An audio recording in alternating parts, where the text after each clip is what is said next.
আসসালামু আলাইকুম। SR cooking house বিডিতে আপনাদেরকে স্বাগত। আজকে আমি আপনাদেরকে দেখাবো মুসমুসে আলুর চপ তৈরির রেসিপি।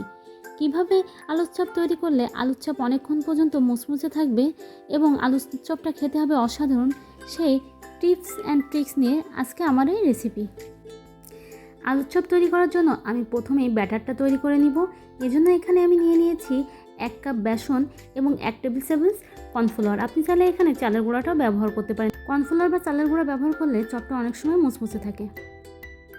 দিয়ে দিলাম হাফ চা চামচ হলুদ গুঁড়া এবং হাফ চা চামচ মরিচ গুঁড়া। এবার শুকনো উপকরণগুলোকে আমি খুব ভালোভাবে একসাথে মিশিয়ে নিব। দিয়ে দিলাম হাফ চা চামচ আদা এবং রসুন বাটা। এবার অল্প অল্প পানি দিয়ে আমি ব্যাটারটা তৈরি করে নিব।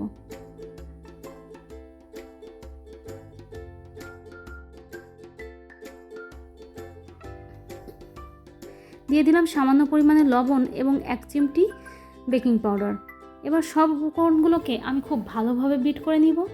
এরকম পর্যায়ে আমি এটাকে ঢেকে 10 মিনিট রেস্টে রাখবো। এবার আমি আলুর চপের জন্য আলুর পুরটা তৈরি করে নিব। এখানে আমি 3টা আলু এবং 2টা ডিম নিয়েছি।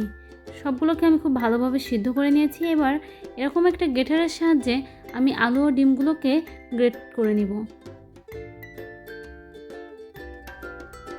সবগুলো আলু ও ডিম গ্রেট করে নিয়েছি। এবার আলতো হাতে এগুলোকে একসাথে মিশিয়ে নিব।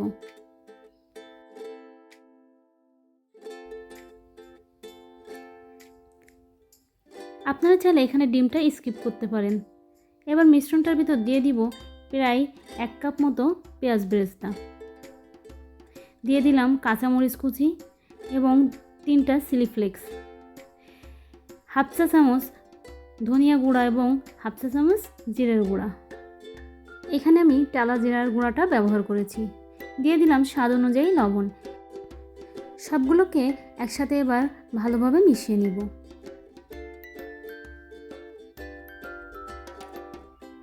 দিয়ে দিলাম কিছুটা সরিষার তেল।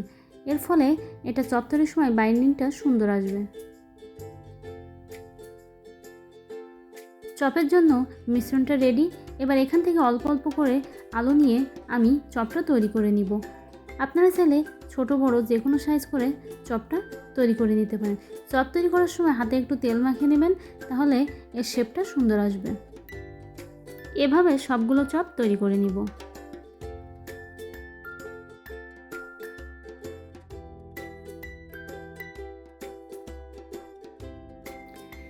চুলায় একটি কড়াই বসিয়ে এর ভিতর দিয়ে দিলাম পর্যাপ্ত পরিমাণে সয়াবিন তেল। এখান থেকে হালকা উষ্ণ গরম তেল আমি কিছুটা নিয়ে দিয়ে দিলাম সেই ব্যাটারের ভিতর। দিয়ে এটাকে আমি আরও 2 মিনিট ভালোভাবে বিট করে নিব। এদিকে তেলটাও খুব ভালোভাবে গরম হয়ে আসছে। এবার আমি চপগুলোকে ভেজে নিব। ব্যাটারের ভিতর আমি একটা চপ দিয়ে দিলাম।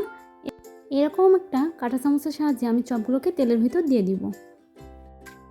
ব্যাটারের ভিতর উষ্ণ গরম তেল দিয়ে ব্যাটার তৈরি করলে চপগুলো ভাজি করার সময় এগুলো কম তেল শোষণ করে। কাঁটা চামচের সাহায্যে চপগুলো এভাবে দিলে চপগুলো শেপ সুন্দর আসে। একইভাবে সবগুলো চপ দিয়ে দিলাম।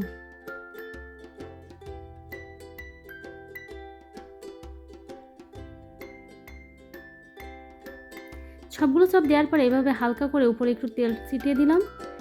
তারপরে এটাকে উল্টে পাল্টে ভেজে নিব।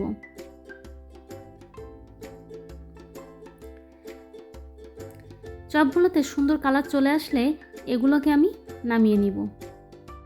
ভিডিওটি ভালো লাগলে আমার ভিডিওটিতে একটি লাইক দিন এবং আমার চ্যানেলটি সাবস্ক্রাইব করে আমার পাশে থাকুন।